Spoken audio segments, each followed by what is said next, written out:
the AI image tools show me the picture in my head so that I can show it to the person that doesn't have a picture in their head. So for Exactly. us, we've been using it so much for storyboards for photo video Yep. shoots. We're still hiring a photographer. We're still hiring a videographer. We're still going out there and getting those images. But I need to make sure that I can communicate to the photographer, this is the shot I'm looking for. I want this And the frame, this client. lighting. Exactly. And to get the client to greenlight it.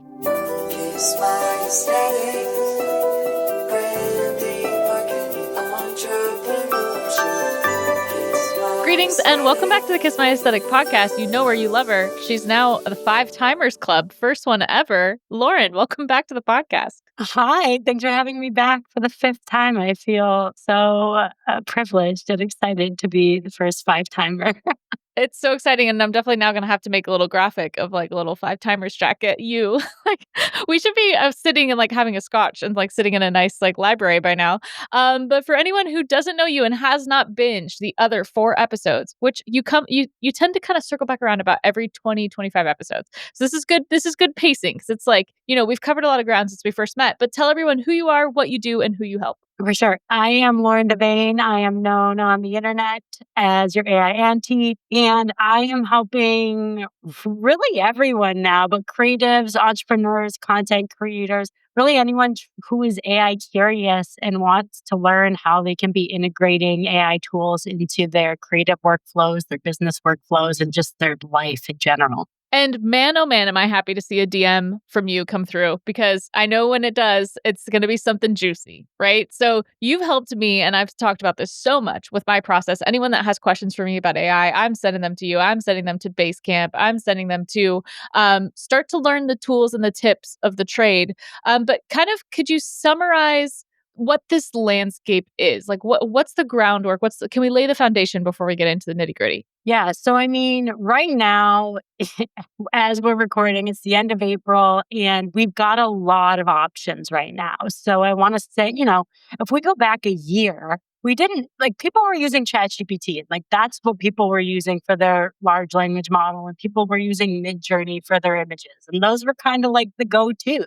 Now, fast forward, and we've got a lot of options, and they're all very good. So from OpenAI, you've got ChatGPT, which, is the leader in the pack when it comes to large language models. It's what most people are using. It's what most people know, but it doesn't necessarily mean it's the best at everything. You've also got Google Gemini, who for the longest time, I used to only, talk poorly of because every time I used it, I felt like I had a bad experience. And now Google Gemini is probably one of the best options out there.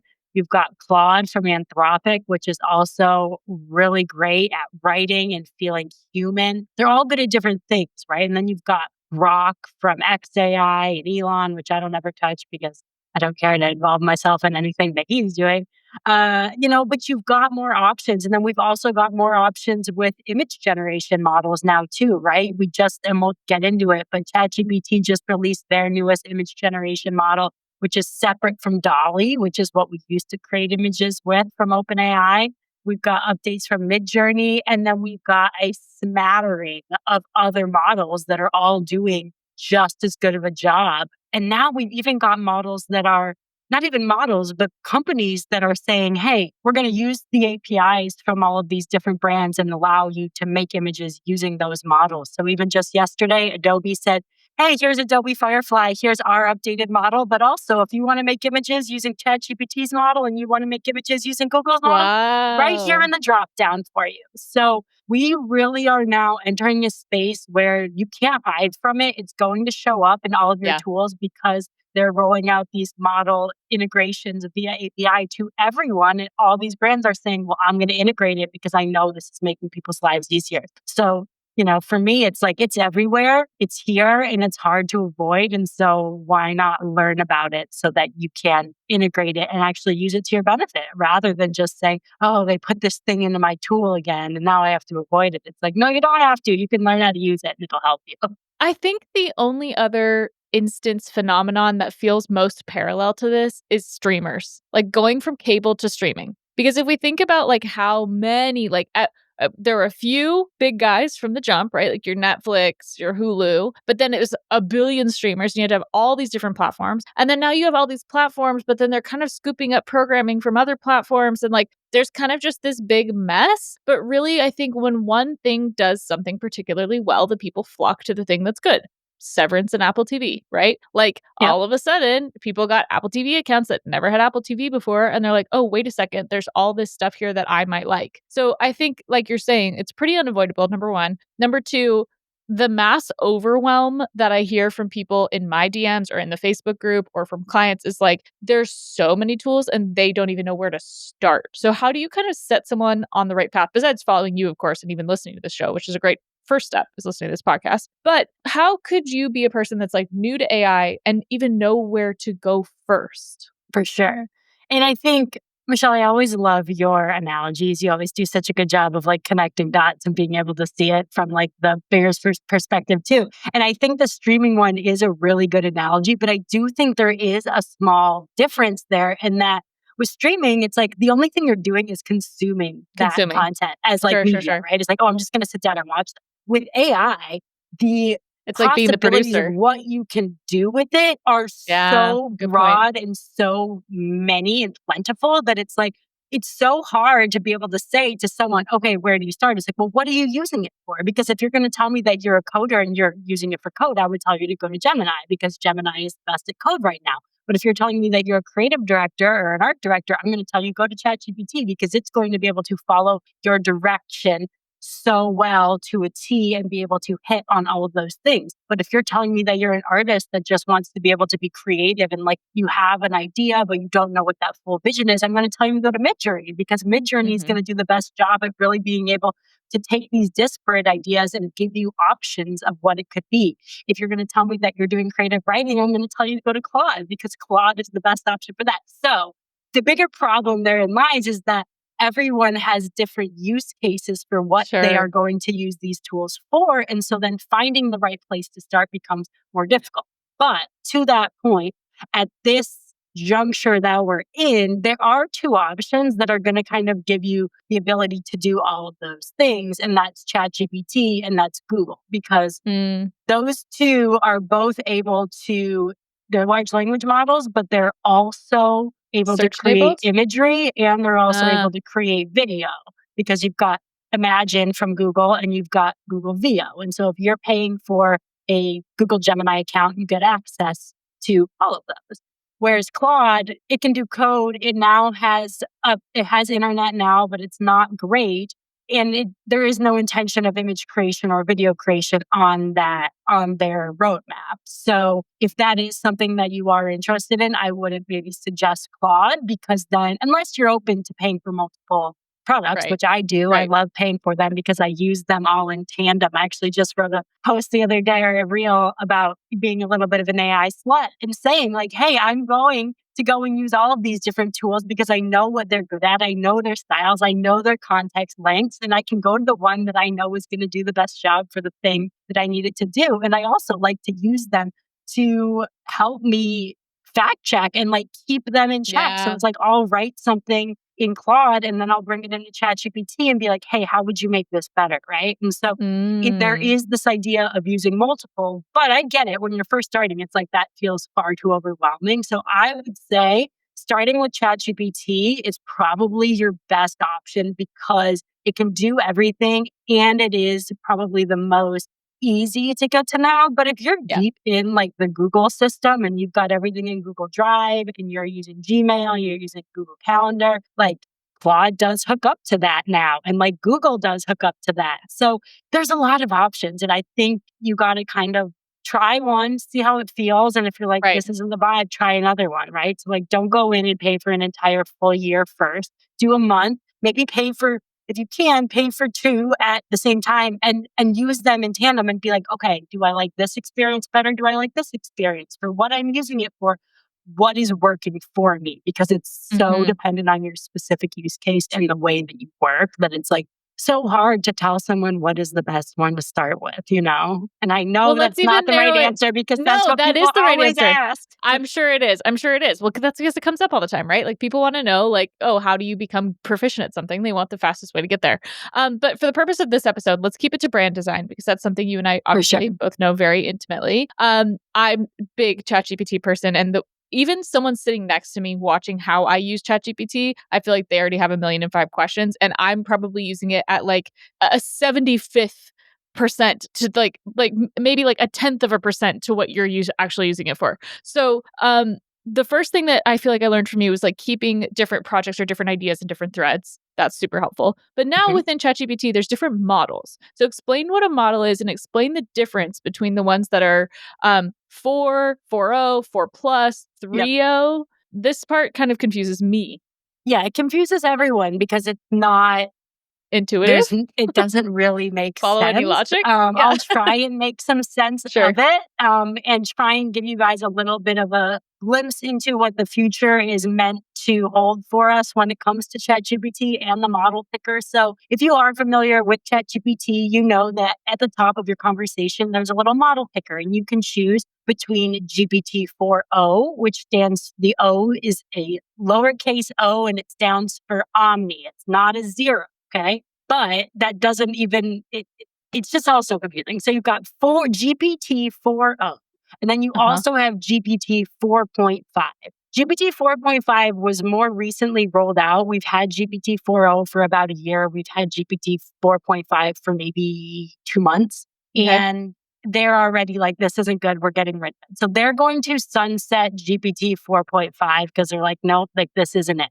They're also getting rid of GPT-4 because that's also in there and that came before GPT 4.0. So these are all in the model picker, but they're Okay. not necessarily relevant. I would say if you are using a GPT model, you're going to use GPT 4.0. Okay. If you're using an O model, which means it is advanced reasoning. So if it starts with an O, so right now in the model picker, a week ago we had O1, that's gone. And now we have that replaced with O3. And then a Okay. week ago we had O3 mini and O3 high. They got rid of those and replaced them with O4 mini and O4 high. So basically the next iteration of the O models, but they're not fully baked. Fully So baked. Okay. the Okay. two models that you'd want to be using right now would be GPT 4.0 for when you're doing more creative writing and it's like more quick stuff because it's just going to spit Ideating. out, Yeah. it's going to just spit out an output just like it has been forever. It just goes, here's what I think is what should come next, right? It's GPT stands for generative pre-trained transformer. So it's already got all of its knowledge. It doesn't need to like do any more thinking, right? Whereas the O family of models, these are advanced reasoning models, and they're actually going to think through what they're doing as they do it and show you their thought process. And so you would be using the O models when you want to do more strategy stuff. I've been using it to actually write the prompts for me because it's so good at being able to strategically think and know what should be in a prompt for whatever it is that you want to do. But what is amazing is that O3 now has access to all of the other tools that we had in ChatGPT that we didn't have access to when we were using the O1 model. So you could go and do this advanced reasoning and strategy, but there was no internet access. You couldn't use the Canvas tool where it would go and write something separately for you. You couldn't create images. So it was very much like you either choose the GPT model and be able to use the internet, be able to create images and be able to use the Canvas to write, or Or you're getting you go advanced and use reasoning. this advanced reasoning strategy model that's really good at doing things, but it can't use the models. Now with O3, we've got the thinking plus the tools, and it is next Next level, level. Michelle. Next level, the Oh, stuff man. that it can do. And so what sucks, it doesn't suck because they have actually increased it. But if you are on the plus plan, which means you're paying the $200 a month, you get 100 messages on the O3 model per week. Ooh. Okay. So it's not a ton, but No. it was 50 when they first released it. So they've already doubled the access for plus members. Huh. If you're on the pro Okay. plan, which is $200 a month, which is a lot, but I'm Yeah. paying for that. And it allows me to use O3 all the time. And so I love it. Now, I just want to clarify that they have said that O3 models will hallucinate more, which means they will make things up. Mm. So it's still on you, depending on the way you're using it, Right. to fact check. But at the same time, it is using the internet too. So you can have it go and like fact check and bring you results and give you receipts and be able to check the information that it's got. And this is a big piece for a lot of people is, oh my God, it makes shit up. It makes shit up. That only matters for people that are working in fact-based stuff. For us, when we're building brands and Yeah, trying we're to be just creative, a lot of the write a time, tagline. A tagline is a tagline is a exactly. That's tagline. You not yeah, that important, right? So there's right. so much now that has changed in terms of being able to work with these models. And on top of that, 4.0 also got an update more recently to make it even more, it's got better taste and a better aesthetic. So I mean, Michelle, I used to tell people, like, don't ever use ChatGPT to help you with your font pairings. Like, it's not good. It's going to tell you to use like Mm-hmm. Lobster and Comic Sans, or like, it's just not great at that. Now it's like, oh my God, I made a reel the other day of it telling her carousel of it, showing me different font pairings. It was pulling them from like niche font Cool. Foundries. boundaries that like I love. And I'm like, oh my God. And they were good pairings, and talking about why they were good pairings. And it's just like the taste level has already been leveled up. That paired with O3, it's nuts. And so now we're in this place where we really have this kind of like super tool. And on top of that, deep research is unlike anything that you Mm-hmm. have seen before. Like I had to go and do deep research on me and my brand and my audience. And what it came back and what I can use that information for is insane. And to be able to do it for your clients that you're working on and your clients' competitors and clients' customers, it has taken us to Totally. like an entirely different level, Michelle. Entirely different level. Oh, even We just were for on like you're saying, like just 2 months ago, even. yes, the deep reasoning for me is a great fact checker of my own work. Like we have a client right now, we're working on like steakhouse branding, and they wanted to see a new version of of type options. Okay, I gave them 6 versions, which I almost would never do, but the rest of the branding was approved. They just were a little unsure about the word mark. So I gave them new options for the word mark. I uploaded each one of them separately into the channel that had all the information about the brand. And I said, okay, based on what the client wants, which of these 6 is the strongest and why? And had it pick the one that was the strongest. And it was my gut reaction feeling that was also the one that I thought was the strongest. But it did just kind of give that extra little oomph with that reasoning to say, like, this fits what they're after because XYZ criteria, and that this is where this would be the more risky option and this would be the more safe option, and of what you've outlined, this one is going to be the strongest for what they're looking for. And it does just kind of give that extra like little push. But you created a really crazy reel about having it research and create out of home ads for HubSpot. First of all, how are you thinking of these ideas for these reels? Like, because you are a content machine yourself. So how are you even thinking like, oh, I wonder if I could make it do XYZ? And then the execution of that is wild. So kind of describe that whole process. So there's a podcast that I listen to. It's called Marketing Against the Grain. And it's the CMO of HubSpot, and can't remember the other guy is now at HubSpot too, but he was also like the CMO at Zapier. And so these guys like know what they're doing, and they love AI and they love playing around with AI. And so in one of their episodes, they were doing this exact thing, and how they were talking about how they had given it like a 40-page brand Bible. They had to do deep research on HubSpot and on HubSpot's branding and their visual identity and their voice and tone and all that. And then they said, okay, we took that 40-page document and fed it to it and look at what it was creating for us. And I said to myself, what if I didn't have it go and do that deep research? What if I just asked O3 to go and do a little bit of digging and see if O3 could just go and find it without doing the full deep research, and then create it? And then I asked it to make it local, because I'm like, how can I make it get specific? I want to see how it is with the creativity around like a specific place, a specific concept of like HubSpot not being something very exciting that you're selling, right? It's more just like ads. It's like, it's not anything exciting. And it churned out all of these super, super creative ads for selling HubSpot in Chicago so specifically of like what they should be. It's a billboard on this highway and it should say this and it should be these colors and use these fonts. And I'm like, make it for me. And it just made it for me. And then it kept going. And like some of the Yeah. stuff it was coming up with, I was like, these are all so good. Now, a lot of the reason that it's able to be so good is that I've trained it. And when I say train, I mean, I've basically just told it. I think a lot of people confuse what training actually means. And it's really me just giving it information and context ahead of time in its custom instructions. And so I tell it what roles to play and what to think like and how to act and how to be a creative director and a brand builder. And so when I'm asking it these things, it's automatically thinking that way from the jump. And so what I'm getting back is very, very specific to being thought through from the perspective of a brand builder and a creative director, rather than just like your run-of-the-mill Placing ChatGPT an that order, anyone would have set up. It's going to give you very generic output. Whereas when you've got it set and ready to go and you give it all the information and you tell it, go and learn about this brand, go and figure out who their audience is, and it comes back with all that information in one prompt. It's insane.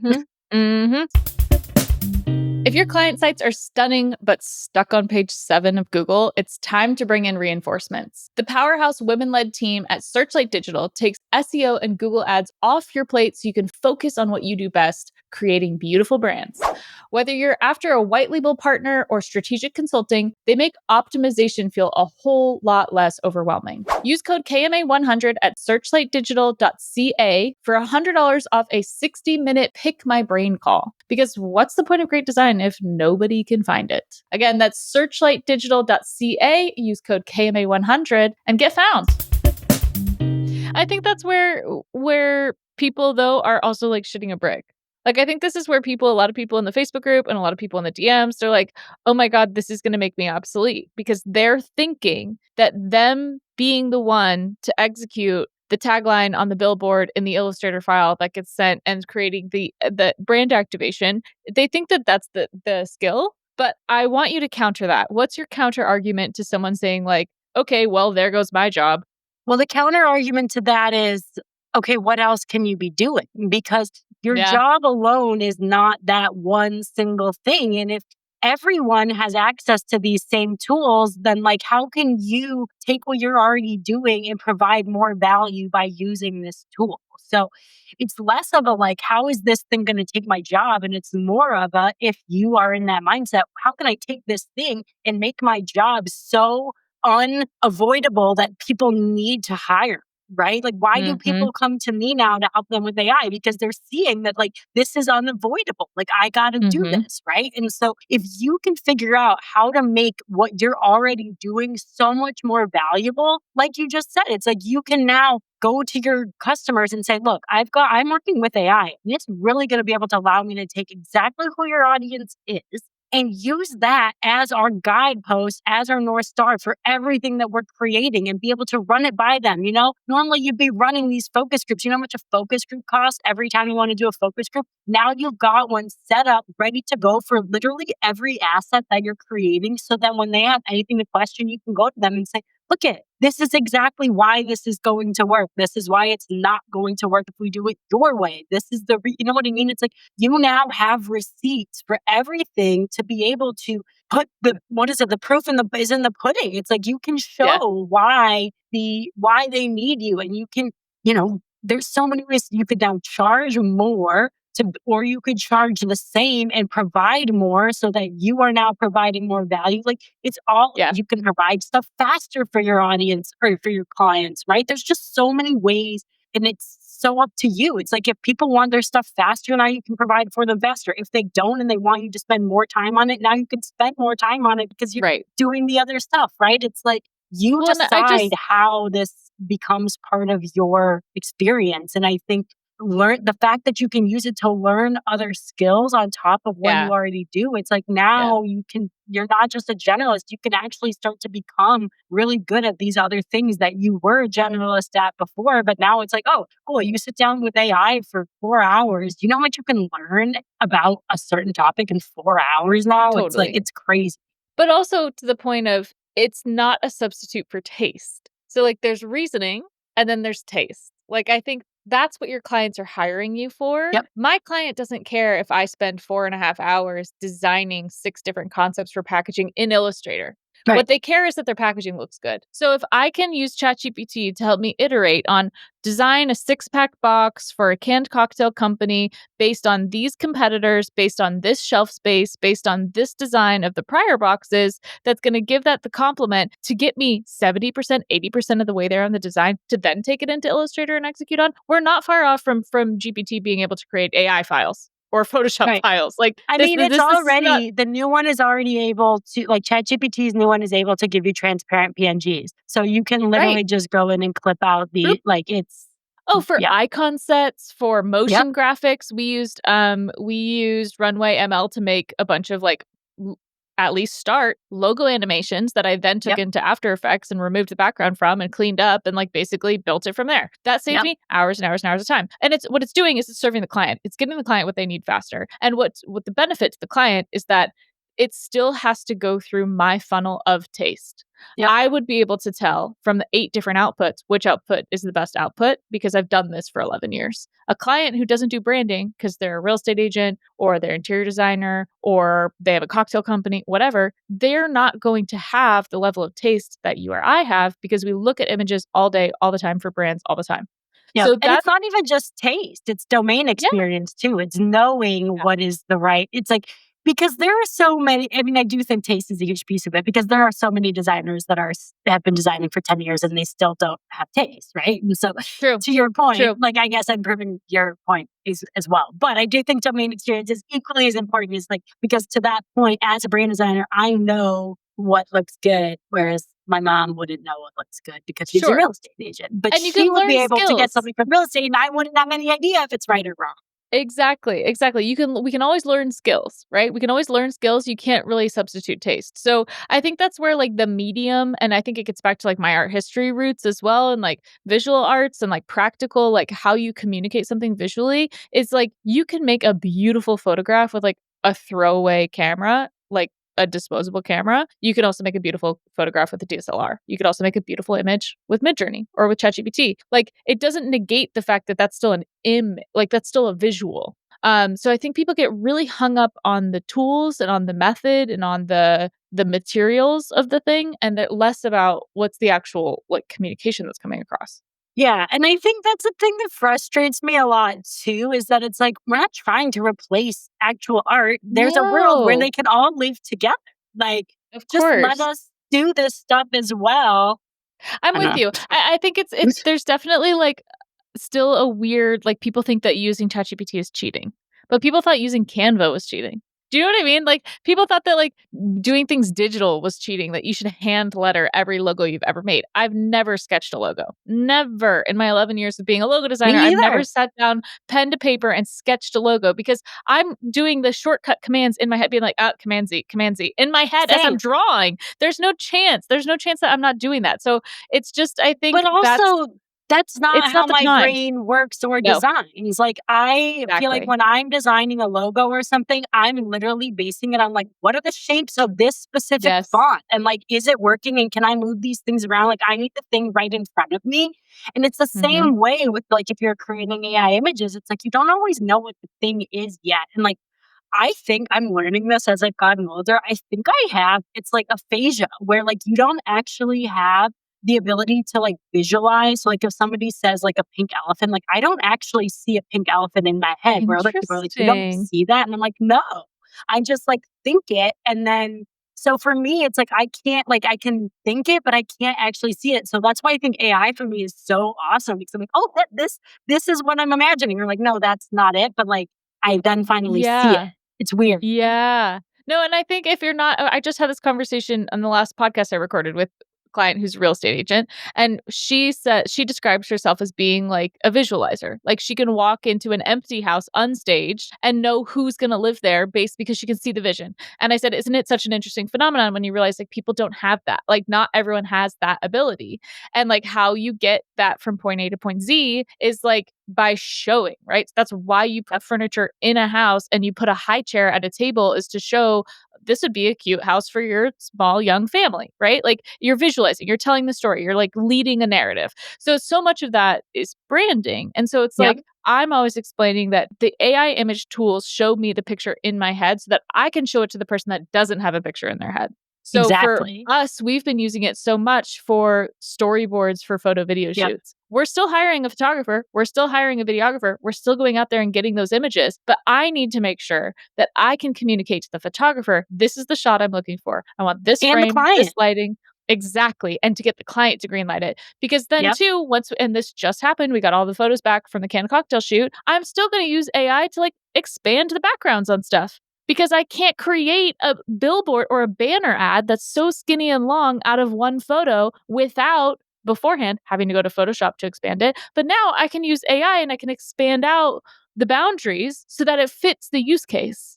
Right. And I feel like people are neglecting the fact that it's like it's both a pre-production tool and a post-production tool. Yep. Very much so. Very much so. And that's honestly like how I even like first started playing with it was because when I was at Ulta, so much of my job was concepting all these shoots. And it's like if I could just like make the image so that they could see what I need. And they could like, sign off on and it. I could see what I Exactly. need. Like it was, and that was, and yeah, and it's all just so full circle because to that point, it is the post production, so much of the post production too.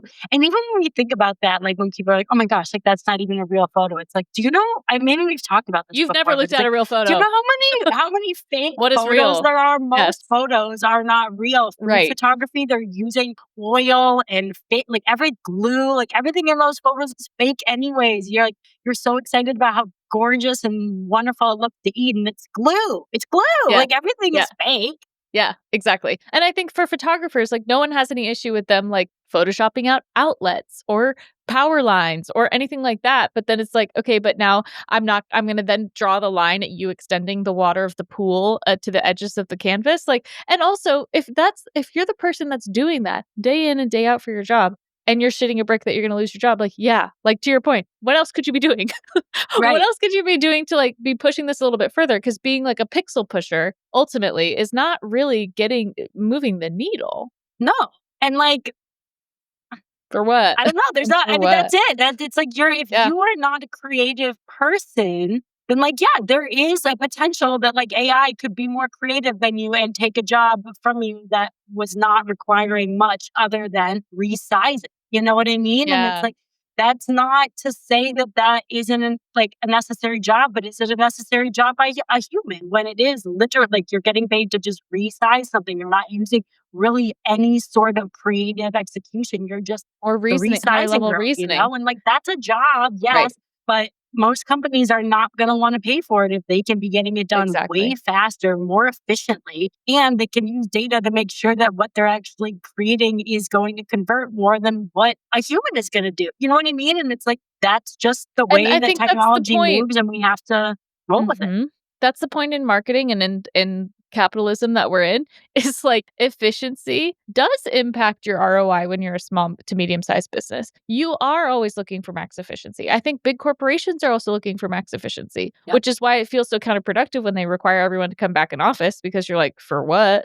Right. But when you are small and you're lean and you have the opportunity to really push boundaries, what my team can position ourselves as now is like can have the creative output of a high level agency now at a fraction of the price because we have Yep. these tools. We can do output, we can do ads, we can do brand activations, we can do video photo shoots that are of this caliber now because we're able to use these tools and therefore are helping those businesses that otherwise were up against big brands with millions and millions and millions of dollars, like actually make noise in that space. And it does, in an interesting way, full circle, like democratize all these different opportunities, right? Like because Yep. more people Yep. can get the chance to get to this level. It's not gate kept by you have to have a $500,000 annual marketing budget to be able to execute on. Right. And I think that makes a lot of people mad. And I feel like they are mad at the wrong bigger person. corporations. Correct. And it's like the little guy is somehow getting like is dragged into this where it's like, hey, like F you for not hiring, spending $10,000 on a photo shoot for your brand. And it's like, listen, don't be mad at us. Like, don't be mad at me. It's not my job to make sure that I hire 20 different people to help my vision come to life. Like, it's not. You can get mad at the bigger companies that are doing it, but I will still say, as somebody that worked for a bigger company, you are still like stuck with There's whatever still budget budgets. you've been given. And Yeah. it's like, even as like when I worked at Ulta, it's like, cool, this is how much money you have to achieve this. And it's never enough. And so it's like, Right. okay, cool. I'm going to go and make our own music so that we don't have to spend the music on stock bid music for this random ad that we're doing. And I'm going to spend 8 hours looking for the right sound when I could go into Suno, make a video or make And a, it already knows my brand. And I a could go to 60-second ChatGPT, song that's get going to it to be help me perfect write for the this. prompt. Yeah, it's just like, let the little guy live. Like, this is the time for AI to be able to help the small guy really achieve things that they have been dreaming of without that huge budget, without having to go and raise, $50,000, $100,000 to just even be able to get your idea off the ground. Right now, you could literally throw together a deck with comps, exact ideas of what you want to create without having to go and pay someone to do that, an industrial designer or an app designer, anything. You can learn how to do the thing you want to do it, and then actually run with it all on And your that would beget more jobs. Like, so often we talk about in entrepreneurship is like the phenomenon of wearing so many hats. You can be a good manager when you have experience doing the thing that you've done. And like, again, if budgets are the limiting factor, then like going out and learning how to do the thing so that when you hire someone, you have enough expertise to know who's good and who's not good. Then you're not spinning your wheels, wasting your money. How many small businesses have gone out of business because they didn't realize how expensive it was going to be to do XYZ or hire right? And I think that to your point too, it's like I saw a tweet that was like or a thread or something post that said people who are mad at immigrants for taking their jobs should be mad at the boss for wanting to hire an immigrant to be paid as little as they are to do the job of someone who's qualified. So, Another like, good it's analogy. kind of a snake eating its own tail kind of scenario. Again, I think you and I are both technology optimists, so we see this as an opportunity more than a threat of like a chance to like really be part of it. And I think a lot of the takeaway from our last episode together was like, by being an active participant, you can have input on how these things are shaped, right? Like we talked about this on the AI and climate panel that we were both on, is like by being an early adopter, you can have a say. By opting out, that's a great way to guarantee that your views will not be heard. By saying like, no, I'm not going to do this. I don't use AI. I'm so anti. I'm not doing it. Then your good thoughts and your good ethics and your good morals, that's a great way to disqualify them from the conversation. Right. And it's 'Cause you're shitty that not even in the it's on sandbox. us that we have to go and like retrain this thing based on our Of course. better ideas and Of course. concepts and thoughts. But if we don't, then we're stuck with the same biased information that it's been trained on for years. But So such is the case with all things in your companies, in your politics, in your relationships. If you're going to sit on the sidelines and throw stones, then don't be upset when your opinions aren't considered. Like, hello, like you got to be in this is the Brene Brown thing is like you got to be in the state, like you got to be in the battlefield. Like if you're just sitting up in the bleachers, like like get down in here, get in the trenches with me, because if we're here, at least we can work towards something together. Like we can, for sure. I can hear you and you can hear the volume of it and you can hear the concern. So that's, I guess, our call to action now is like, figure out, experiment with your tools, participate, find a way that fits your morals and guidelines and ethics. But what other kind of call to action do you have for people who are listening to this that are like, okay, you guys are overwhelming me? I think just start somewhere, because somewhere. I would say that like this is kind of how I've been thinking about it. It's like the last 2 years, 2.5 years, what year is it? 2025. I started playing around with Midjourney in like late 2022. So we're kind of 2.5 years into this kind of thing with AI. And I think for the last 2 years, 2 years and 3 months, maybe, it's been the faucet has been on and it's been just dripping, constantly dripping. We are getting new stuff. Sometimes it gets turned up a little bit more and we're getting faster updates all the time, but it's been constant. There hasn't been a week where like something hasn't happened from one of these tools. In the last 90 days, someone just turned the faucet to full blast and it has just been running for completely fast and hard for the last 90 days. And the change that we've seen in the last 3 months is exponential to what we've seen in the last 2 years, I think. Like, truly, Yeah. it's like that much of a difference in what is possible and what we're capable of doing with these tools and what the tools are capable of doing has changed truly so much, you guys, that like if you weren't using any of the tools before, now is literally the time to start playing. Because on top of that, what I think I said in the beginning when we were talking about the model picker and what we're going to see in the future is that soon when they do launch GPT-5, it will basically replace the model picker completely and it will just know what you need. It will be able to Mm. write all the prompts for you. So like being so prompt literate is not even going to be that Mm-mm. important anymore. I Oh still my think gosh, it's going to be remember with important. Midjourney when we were writing you --AR:// that like the fact that from that conversation to now, it's like so different and also so ubiquitous is so telling because this Yeah. thing is moving freaking fast. Yeah, and it's like every Exciting. single image model, all you have to do is just drag an image in and it'll write a prompt for you, a perfect prompt. Yeah. So it's like Yeah. you don't have to be so well versed in like prompt engineering is what I think we were kind of like that was what it was being Mhm. called so much. And while I obviously teach prompting in my course and I have my own framework, a lot of that is kind of being absorbed into what these models already know and can kind of do that for us. But you have to understand how they work. You have to understand how to communicate with them more like conversation. So I teach conversation over command and like process over prompt. Like so many people, Mhm. I'll post images I create and they're like, what was the prompt for that? I'm like, girl, You're not gonna this was get the like a same I get the 5-hour same project this that is I the whole started with thing, yeah, some and the random first ass image was not idea. it.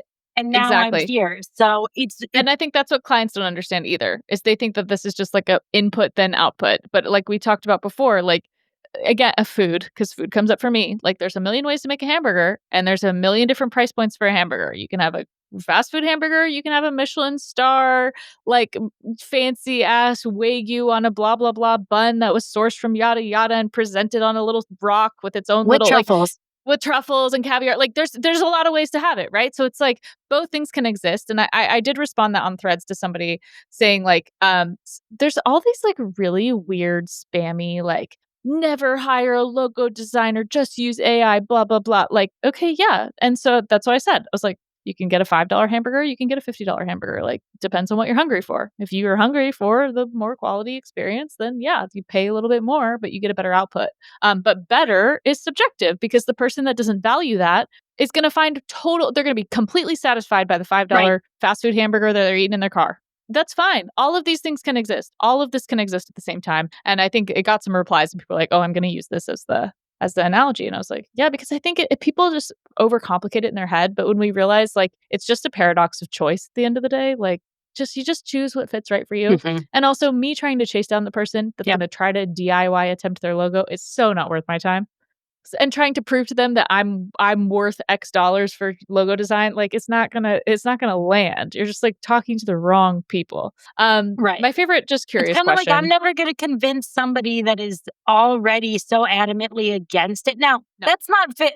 That's, I've had people that were scared of it and weren't sure Yeah. about it. And then, went through my course and have messaged me and been like, oh my God, they were like helping me see this. But the people that are like, I'm not using it and I think it is bad and I am not going to think any other way about it, they're not my audience. And I'm not going to try and And convince them. also, Like, how I'll can we obviously have like troll people on Threads, but like, it's right? not like that's not my audience and it is what it is. They're going to But also, if continue to we've do never what they used do. it, how can we have such strong opinions of Don't get me something that we've started. never used? Like this is the thing that's confusing to me. It's like if you're gonna be like, oh, public transportation is so dumb. I don't understand why we would ever have public transportation. It's like, have you ever experienced good public transportation? It's amazing. Like it's wonderful. Like to have such strong opinions about something you've never used or like traveling or like any of these other experiences, right? Like that's just beyond to me. But anyway, I we used could the probably same analogy in a did you? Substack about how it's like the same as like a food critic writing a 1-star review for a restaurant they've never even been in. It's like, Been in. how Exactly. are you in any place to have anything to say about what's happening inside here and how it works if you've never even been there?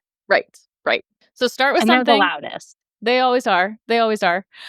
My favorite like question to end on, otherwise we'll keep doing this for hours and hours and I hours, know. is what's your favorite kind of like off-label use recently for AI? Like what's something you're doing with AI that you're like, oh my God, I haven't even told anyone that I'm using AI to do this. Anything fun?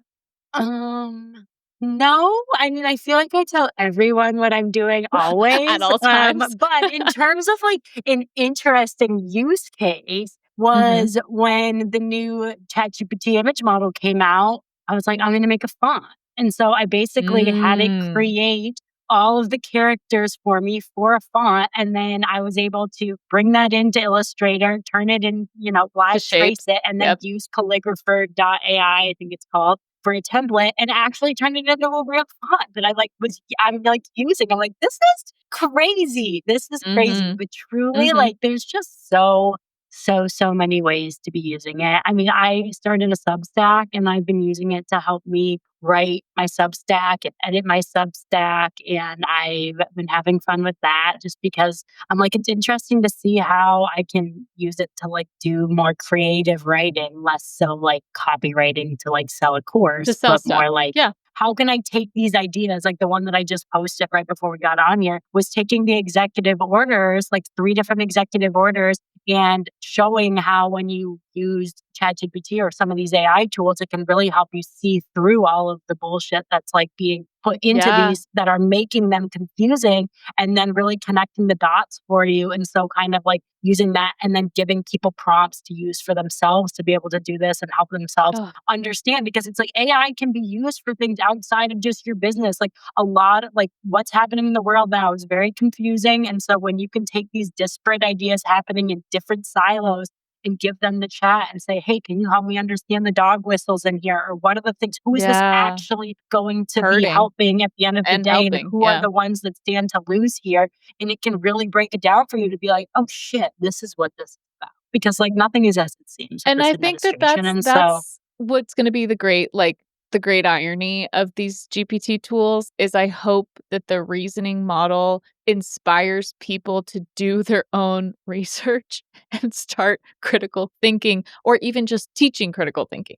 Like, if we could really get to a place where these tools could help you acknowledge your own inherent biases and acknowledge your own story and your own how your whole everything that you think you're such a we exist in the context, right? Like how everything like what that landscape looks like from an education and a curiosity standpoint of like, why do I think this way? Why did this interaction with this person set me off in this type of way? And how can you, this is how I'm using it as like a therapy tool. It's right, like, for sure. how That's the have number my, one way that it's being used this year. which is so telling, right? It's so freaking telling because I think that it really truly feels like an impartial third person. And Mhm. like granted, it's only going to work from what you tell it. So like but so do therapists. Like Right, exactly. they're not actually calling your They're not ex-boyfriend mind to like get readers. them in the room to get their side of the story, but I think And it's I feel like people are more likely to share with a robot than they would. Like if they don't literally feel good about the things that they're literally doing, they don't want to be literally honest with literally humans. So they're going to 'cause be there's no fine being performance honest in with a it. robot. There's no Yeah. performance in it. There's an actual Yeah. real authentic reflection and a real authentic, like, accountability to being like, "Okay, I can tell this thing because this is just a thing." And so I can still kind of get myself to the place, but it's really heartwarming to see on TikTok and stuff like this, people who are explaining how they're using, like, ChatGPT as a therapist to say, "It's talked to me kinder than anyone in my family ever has." Right. And it's like, wow, imagine this is the breakthrough. This is a breakthrough moment for people where they realize that like their patterns of behavior or the things that have gone wrong in their life or the things that are keeping them stuck are breakthroughable and they actually believe it Yeah. because it's getting delivered to them in, as a text message practically or talking voice to tone. Like I think that that hopefully inspires more empathy, that hopefully inspires more understanding and more humanness because you had this tool. Like I think that's going to be the funny thing is like that's people are so up in arms about AI being so not human and like, oh, this is my human version of my action figure doll because I'm not going to use the AI tool. It's like, okay, you're missing the big picture I know. here. I know. Kills I me. know. But to that point, too, though, I think that it's interesting. I've had so many students. I had a student just like 2 days ago message me and be like, I'm sitting in Starbucks crying right now because like Bemused, which is like a custom GPT that I built to just like help people build their Right. brand. And, I gave a direction on like how to talk to people in a way that I feel like is like empathetic and helpful and supportive, but also funny. And like the number of people that will message me and be like, I'm truly crying because like your bot has made me feel so seen. And like I've gotten more done in the last 3 days than I've gotten done in the last 2 years. And it's like all because of this stupid little bot that you made. And it's like for me, like it's just such a strange feeling too, that it's like it feels so good that I'm like I've been able to create this thing that can help people. But I'm like, I also feel like it's not me. Like it's Yeah. not me doing the helping, you know? It's like this thing that I It's like me. made that's helping so many people. And it just Yeah. it's just a cool way to see how like when you understand how to get the thing to talk, it can truly like change lives. It's amazing. Yeah. It's amazing. Yeah, it is really, it's going to be wild. So between now and the next episode, in 20 episodes from now, I'm sure we'll have a whole other host of things to talk about. In the meantime, between time, where can people find you, follow you, stay up to date, read your funny threads, all of that good stuff? For sure. You can find me on Instagram and Threads at the Bemused Studio. I have a new Substack called Bot, actually, where I just like write about fun stuff. Some of it's AI related. Most of it's got some sort of AI relation, but it's just kind of more long form content. And then you can come hang out in my free community. We are 4 people away from hitting 1,000 people in the Launchpad. Wow. And you can join there, school.com/basecamp, BAISCAMP. And Basecamp 2.0, my course, the doors are closed right now, but they are reopening in May. So depending when this goes live, the doors will potentially be open. They'll be open for a little while. I'm closing them again, and they'll get reopened once GPT-5 probably releases. Hey. So there'll be a short time in there where you guys can jump in. And I've added a ton more lessons to Basecamp. Now there's all sorts of content around how to create images using the new image generation model. So there's a lot of really, really awesome information in the course around how to be using ChatGPT as your brand's right hand. We love it. We love it. We love it. Thank you again for coming on. It's always such a pleasure. And guys, don't forget to follow Lauren. If you like today's episode, send it to a friend, save it, share it, post it, leave a comment. Someday I'll figure out my sign off because every time I flub it. But thanks for listening. ChatGPT to help you. Literally. We'll catch you next time. Thanks so much, Lauren. Bye. Bye.